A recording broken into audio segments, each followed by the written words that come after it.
You think people are talking behind your back? The truth is, most of them won't even remember who you are 5 minutes after meeting you. Everyone's too busy being the main character in their own movie, and you're just a passing side role. We grow up in a world where the gaze of others seems to always be present. From a young age, we learn to watch the reactions of adults and adjust our behavior accordingly. At school, we weigh every word carefully, afraid of being laughed at by our peers. As we get older, we start choosing our clothes not just because we like them, but because we wonder, what will people think if I wear this? Slowly, we begin living as if we're standing on a grand stage, under a spotlight, with an audience filling every seat, and all of them are watching us. But the truth is, they're not. Or if they are, it's only for a fleeting moment, and then they move on. The human mind is a chaotic machine, constantly juggling 100 things at once. Work, family, money, stress, lack of sleep, looming deadlines, complicated relationships, that new zit that popped up this morning. Everyone is caught up in their own whirlwind. So even if you say something awkward, wear your shirt inside out, or fail miserably in public, most people will barely notice and quickly forget. The real problem is, we forget that truth. And in forgetting, we trap ourselves in a prison of self-consciousness, fearing eyes that aren't even watching. I once had an important presentation in my sophomore year of college. It was a midterm evaluation for my communication skills class, and the grade accounted for 30% of the final result. I had prepared for an entire week, printed out neat handouts, practiced in front of the mirror, worked on my voice projection, highlighted keynotes. Everything seemed ready. That is, until the morning of the presentation, when I looked in the mirror and saw a huge red pimple on the center of my forehead. It was the size of a shirt button. Panic hit me instantly. I tried concealer, put on a pimple patch, styled my bangs to cover it. But the more I tried to hide it, the more visible it seemed. One obsessive thought kept looping in my head. Everyone's going to stare at this pimple and won't hear a single word I say. They'll laugh.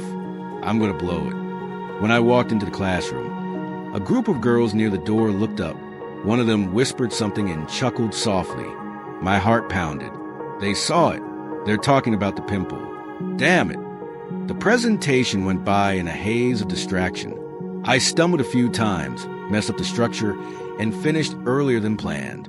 I stepped down feeling utterly defeated, angry at myself and deeply embarrassed. For the rest of the day, I lived under this unbearable sense of being watched, judged, gossiped about, as if every eye in the room had been glued to my shameful forehead. It wasn't until the afternoon, when class was over and I was quietly packing up my stuff, that a classmate, someone who sat right in the front row during my presentation, walked by and casually said, "Hey, your makeup looks really nice today." "Oh, wait, did you present this morning?" I froze.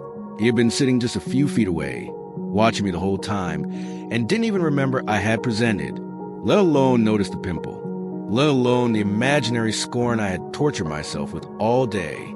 And that's when it hit me. That pimple on my forehead felt like a giant catastrophe to me.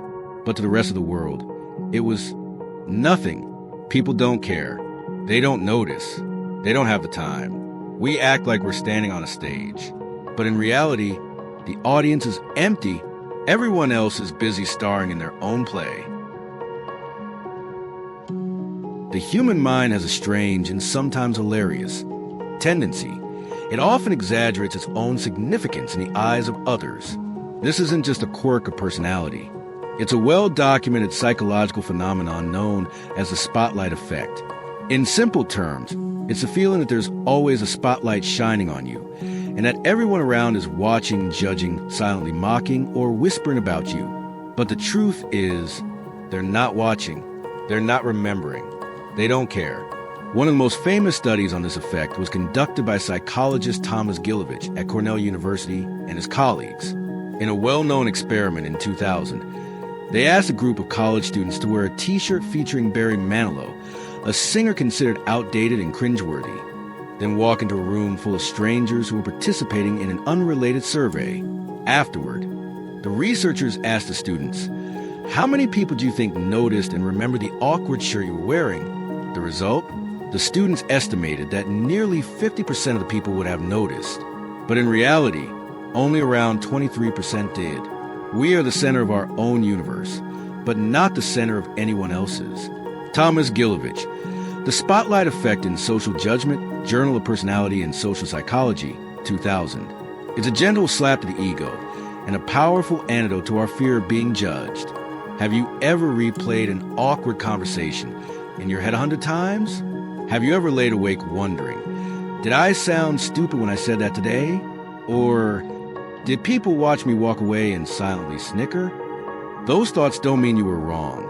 They mean you're the lead actor in your mind's movie. But the problem is, no one else is watching that movie. They're busy starring in their own. We live in a world where everyone is trapped under their own spotlight. And here's the liberating truth. They don't have time to shine that light on you. When you believe the whole world is watching you, you start living like an actor in a silent play of your own making. Every step is calculated, every word rehearsed, every expression, every decision filtered to the question, what will people think? And then you're no longer you. I once had a friend named Lynn, a smart, talented girl who was deeply sensitive to how others saw her. She always dressed on trend, spoke in ways that made her likable, and took the lead anytime a group needed a face of show because she was terrified of being seen as lazy or useless. On social media, Lynn curated everything. Every caption, every comma, every photo edited down to the last pixel. People would say, she's perfect. But in late night chats with me, she'd sigh, I'm so tired. It's like I'm living two lives, one that people see and one I keep buried. The pressure to be recognized keeps us in constant defense mode, afraid to mess up, afraid to be different, afraid of disappointing the crowd. Each day becomes a cycle of chasing approval and dodging judgment. And the scariest part? The more you live to please others, the further you drift from yourself. You stop saying what you really think. You don't pursue what you truly love. You choose a major because your parents approve, date someone because they look good together, decline something you want just because it might seem weird.